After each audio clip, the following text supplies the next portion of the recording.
O que os 5 elementos da natureza têm a ver com a nossa personalidade? Hoje nós estamos com a Cris novamente, que vai contar pra gente, vai nos apoiar a entender melhor sobre isso. Na semana passada, nós falamos sobre a importância da massoterapia baseada na medicina chinesa. E hoje nós vamos falar sobre os 5 elementos da natureza e como isso nos apoia, nos entender melhor. Está aqui com a gente mais uma vez a Cris Machado, que é a minha massoterapeuta, que eu amo de paixão, que eu adoro e super aprendo com ela. Cris, eu queria que você explicasse uma coisa que muita gente conhece, mas muita gente não sabe. O que são os 5 elementos da natureza? Tá bom. É um prazer e uma alegria estar aqui de novo com você, Janaína. Gratidão. E a questão é a seguinte, para os chineses, tudo era uma questão de observação, de prática. E ao longo da história, eles foram observando que todos os fenômenos, tudo que existe é formado fundamentalmente de 5 elementos: madeira, fogo, terra, metal e água. E as mudanças do movimento desses 5 elementos modificam os resultados desses fenômenos, dessas coisas e de tudo, inclusive no corpo humano, na personalidade humana. E eu queria que você explicasse um pouquinho de todos, um pouquinho de cada. E eu vou deixar, tá? Você contar o meu para as pessoas, porque ela já me atende há alguns meses, então ela já me conhece, ela já identificou o meu. Então eu queria que você também contasse, te deu essa liberdade para falar. E, enfim, explique um pouquinho de cada, por favor. Então, Janaína, madeira tem como característica o nascimento. É uma força propulsora agressiva criativa. Essa fase dos 5 elementos representa o nascimento de tudo que existe, de todos os processos e também do nascimento humano, né? E isso traz uma força propulsora de realização. A fase fogo representa a fase criança. É uma fase de muita energia, de muita vibração, de muito entusiasmo de realização. Depois a gente entra na fase terra, que é a fase do adolescente, que começa a planificar todas as coisas, né? E essa fase é uma fase de reconhecer aquilo que está fazendo e ir para a fase seguinte, que é a fase metal. A fase metal é uma fase da maturidade, da maioridade do ser, assim. E com ele, a gente começa a verificar aquilo que tem sentido a gente levar na nossa bagagem pela vida. Depois a gente entra na fase água, que é a fase do morrer, do envelhecer, do fluir para um novo ciclo. Tudo na medicina chinesa, sob esse olhar dos 5 elementos, gira não em círculo no mesmo nível, mas em espiral evolutiva. Então a gente morre para renascer numa outra fase madeira. E isso a gente tem em todos os aspectos da nossa vida. A nossa vida como um todo, o indivíduo pode ser catalogado ou chamado de você é mais fogo, você é mais madeira. E pode, cada acontecimento da sua vida, cada área relacional da sua vida, seu trabalho, sua relação com a família, criação de filho, estudos, negócios, finanças, tudo pode ser visto sob o olhar dessa espiral. Sim. Porque às vezes a pessoa está madura para uma coisa, por exemplo, a gente vê pessoas, sei lá, na parte profissional super desenvolvida, mas para relacionamento ainda está no início, no começo, você vê que não é tão desenvolvida ou vice-versa, né? Uhum, exato. Concomitantemente, a gente circula por esses 5 elementos continuadamente, né? E aí, você me perguntou, e a personalidade? Isso. Né? Então, característica, né? Característica. A pessoa com personalidade mais madeira, né? Ela tem uma força criativa, um impulsionamento para a criação. E fica no impulsionamento da criação, sabe? A fase fogo, que é a sua fase, que é a minha também. E tem o entusiasmo, né, como bandeira, assim. A pessoa fogo, ela é extremamente criativa e é também lutadora, ela pega e faz, ela quer ver tudo desenvolver, tudo crescer. A fase terra é uma fase de personalidade, assim, já fiz nascer, já criei o processo, já entusiasmei, agora eu observo e eu vejo as minhas conquistas, planifico as minhas conquistas, né? A pessoa de personalidade metal, ela é mais letárgica, ela já planificou e aí ela está considerando o que vale a pena ela ter em si, né? De entusiasmo, de processo criativo, de planificação, ou se ela vai ficar mais na observância das coisas acontecendo, o que ela vai levar para a fase água. E a personalidade de fase água é extremamente desapegada.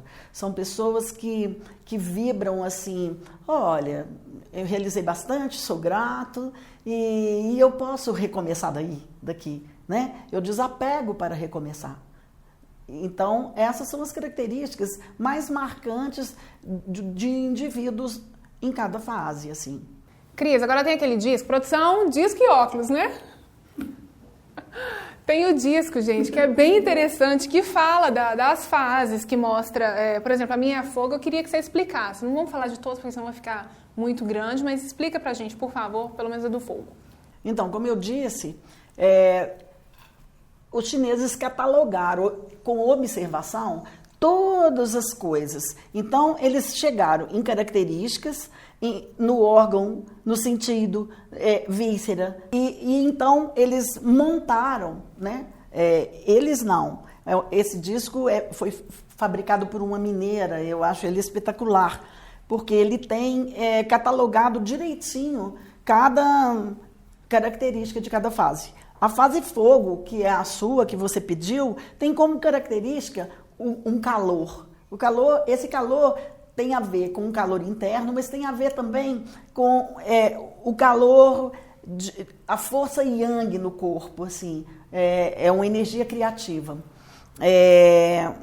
O órgão é o coração, o órgão que rege a fase fogo é o coração. As pessoas fogo, ela tem entusiasmo, tem muito amor para dar, são amorosas, assim. A víscera é intestino delgado, a emoção é a alegria. E assim, o sentido é o tato. Normalmente são pessoas que transitam muito bem, assim, pelas relações táteis com ela mesma e com o outro, né? E a secreção é o suor, a estação do ano, adivinha? Verão. O som, adivinha? É o riso e a fala, Joana. Você usa muito isso, né? E isso também me fez enxergar você na fase fogo, sabe? O clima é quente, o sabor é amargo, a cor, adivinha? Olha só como que você está vestida. A cor que eu mais amo, né? Vermelho. Vermelho. Vermelho é a cor dessa fase. Como temperamento, né, da fase fogo, a gente tem a excitação, o entusiasmo, né? E assim, aqui para baixo, a gente tem todas outras características que fica de verdade muito grande para a gente. É muito vasto, né? É um conhecimento extremamente vasto. Então, eu gosto muito do uso desse disco, sabe? Porque dá para você ter uma visão geral. Infelizmente, eu não tenho aqui a autora desse disco, eu só sei que era uma mineira, mas eu adquiri esse disco em 1997. Relíquia, imagina, né? Relíquia. Cuida. E aí a gente pode voltar a falar, se você quiser, num outro momento, a respeito dessas coisas. Ou então, quem quiser acompanhar no Instagram, vai aparecer aqui o Instagram da Cris, ou também no Instituto Holofotes. E pra gente finalizar, Cris, eu queria que você mostrasse pra gente algum exercício ocular, uma massagem, porque toda vez que eu tô no seu consultório, a gente faz uma massagem na região dos olhos. Eu queria que você mostrasse em você alguns pontos. Então, a massagem para os olhos, né, para a região ocular, ela vale para uma prevenção e tratamento de uma série de limitações, tanto astigmatismo, miopia, visão cansada, cataratas e, inclusive, o problema que você tem. Por isso que eu trato você nesses pontos. E eu vou fazer aqui para que as pessoas portadoras de qualquer deficiência visual possam se beneficiar com uma automassagem, tá? Então, a gente começa com os dedos aqui no iniciozinho dos olhos e faz um movimento circular no sentido horário e no sentido anti-horário. Pode ser lentamente, estou fazendo mais rapidinho porque a gente está no programa aqui, tá? Aí pressionando, né? Aí depois a gente vai assim, no contorno da sobrancelha, assim, nessa cavidade ocular aqui. Aí a gente faz várias vezes o contorno dos olhos. Depois a gente faz esse ponto aqui, ó, também de igual forma, pressionando no sentido horário e depois no sentido anti-horário. Lentamente, o ideal são, em cada segundo, 2 movimentos. Depois a gente faz